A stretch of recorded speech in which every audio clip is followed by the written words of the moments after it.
Aujourd'hui, je vais parler du modèle dynamique de population en interaction. Donc, le modèle est représenté par un système d'équations différentielles, donc x', y'. Donc, x' égale à f de x, donc une fonction qui dépend de x, qui représente la croissance naturelle de x en absence de y. H de x, y, c'est l'influence de la population y sur x. G de y, c'est la croissance naturelle de y. Et J de x, y, c'est l'influence de x sur y. Donc, pour qu'il y ait donc une solution de ce système, il suffit que les fonctions f, h, g et j soient de classe C1 et on applique le théorème de Cauchy-Lipschitz ou bien le théorème fondamental d'existence et d'unicité. Donc, à partir d'une condition initiale, donc, il y a une solution unique. Donc, je récapitule. Donc, f représente la croissance naturelle de x. Est-ce que l'image est nette? Pas mal. La croissance naturelle de x. H, c'est l'influence de y sur x. La fonction g, c'est l'influence. J'ai défini l'influence naturelle de y. Et j de x, y, c'est l'influence de x sur y.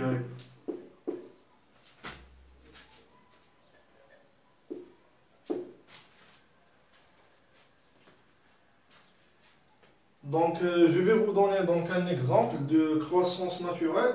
Donc, par exemple, je prends la fonction f égale x' égale à f de x égale à r fois x.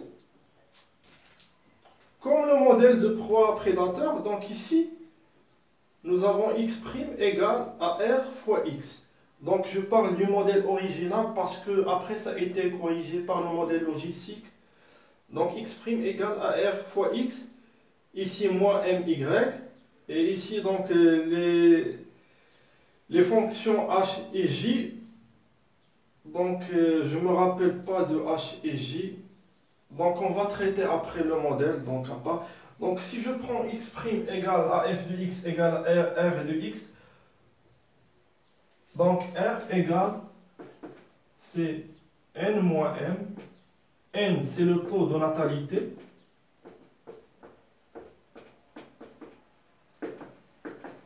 Et M, c'est le taux de mortalité.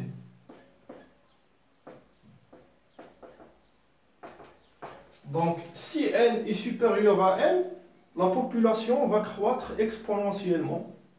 Donc, parce que x de t, si on résout donc, cette équation, si donc à l'instant x égale x0 égale x0, x de t sera égal à x0 exponentielle rt. Donc, si le taux de natalité est supérieur au taux de mortalité, donc la population va croître exponentiellement. Et si le taux de natalité est inférieur au taux de mortalité, donc la population il va décroître. Donc, on aura l'extinction de la population représentée par ce modèle. Donc, il s'est avéré que ce modèle ne représente pas la réalité. Donc, c'est un modèle qui est trop loin de la réalité parce que souvent, les ressources, ils sont limitées. Donc, l'environnement, donc, il est limité. Donc, on va le corriger par le modèle logistique. Donc, le modèle logistique, c'est Rx1 moins x sur k.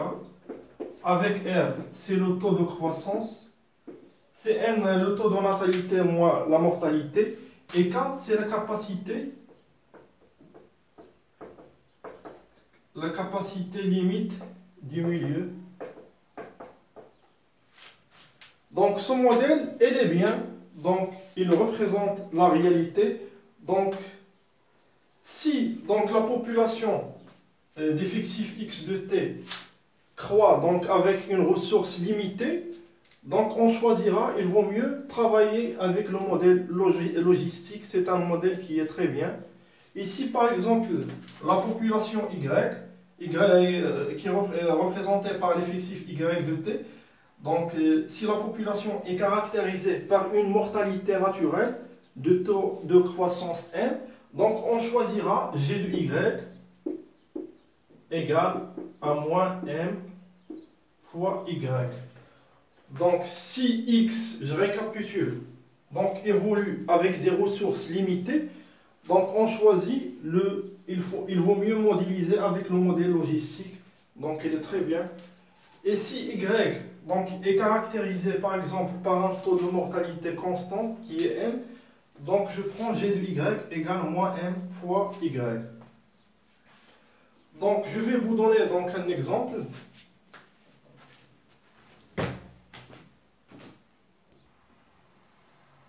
Donc si je vous donne par exemple un système, donc x' égale x point égale fxy, y point égale g de xy. Donc si pour qu'il y ait donc une solution donc unique, donc il suffit que f et g soient de classe C1 d'après le théorème fondamental d'existence et d'unicité. Donc la première des choses, donc je vais considérer la fonction f x' égale f de xy. Donc je vais isoler la partie, donc les termes avec les x. Donc je vais isoler la fonction qui dépend uniquement de x. Donc f de x. Et après, donc je regroupe les termes avec donc les x et y. Donc par exemple, si je considère un système dynamique, en l'occurrence, donc ici x point égale 5x fois 1 moins x moins 5xy, y point égale 1 demi 2 moins x moins y fois y. Donc la première équation, donc c'est bien. Donc le premier terme, donc c'est une fonction de x, 5x fois 1 moins x. Donc il n'y a rien à faire. Donc cette fonction, elle représente la croissance naturelle de x. Et ce terme donc représente l'interaction de y sur x. Donc l'interaction, donc ici, donc elle est précédée par le signe moins. Donc la population qui est représentée par la densité y, donc elle a un effet négatif sur x. Donc si par exemple dans un examen on vous demande d'expliquer donc le modèle, donc la première des choses, donc en l'absence de y, si y égale à 0, en l'absence de y est égal à 0, donc si je remplace y par 0, donc j'aurai uniquement donc x' égale à 5x fois 1 moins x. Et ce modèle, on le reconnaît, c'est un modèle logistique. Il est sous la forme r fois x fois 1 moins x sur k. R dans ce cas égale à 5 et k égale à 1. Donc en l'absence de y, la population A de densité x, donc il croît. Donc la croissance de la population x de t croît, suit un modèle logistique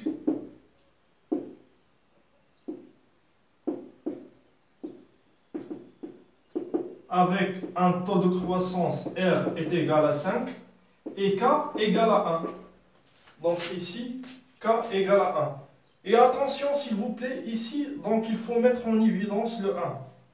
Donc le 1. Donc en l'absence de Y, la croissance de la population x de t suit un modèle logistique avec R est égal à 5 et la capacité limite K égale à 1. Donc la deuxième équation y', donc elle est très intéressante parce que ici, Donc, nous avons factorisé.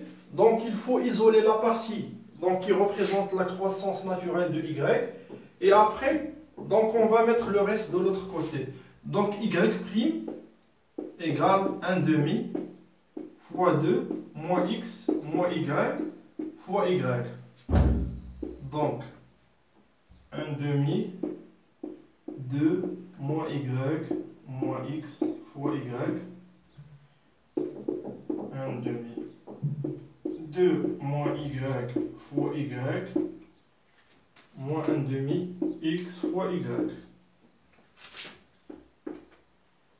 Donc ça, maintenant j'ai fait donc 80% du travail. Donc la première partie, donc c'est une fonction qui dépend de y. Donc c'est très bien. Donc c'est une fonction qui dépend de y. Et ici j'ai l'interaction de x, donc l'influence de x sur y.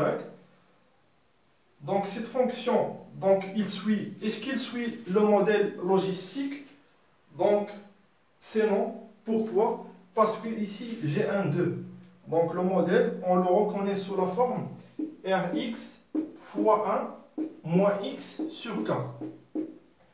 Donc ici, donc je vais factoriser par le 2.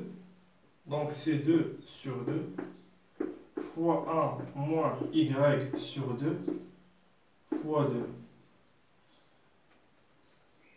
2 y moins 1 demi. Et ici, donc, on peut dire que la population Y évolue d'une façon logistique. Donc, il suit le modèle logistique. Donc, avec R est égal à 1 et que la capacité limite K égale à K. En l'absence, en X est égal à 0, en l'absence de la population X, donc Y point, donc il suit un modèle logistique avec le taux de croissance R égale à 1 et la capacité limite K égale à 2.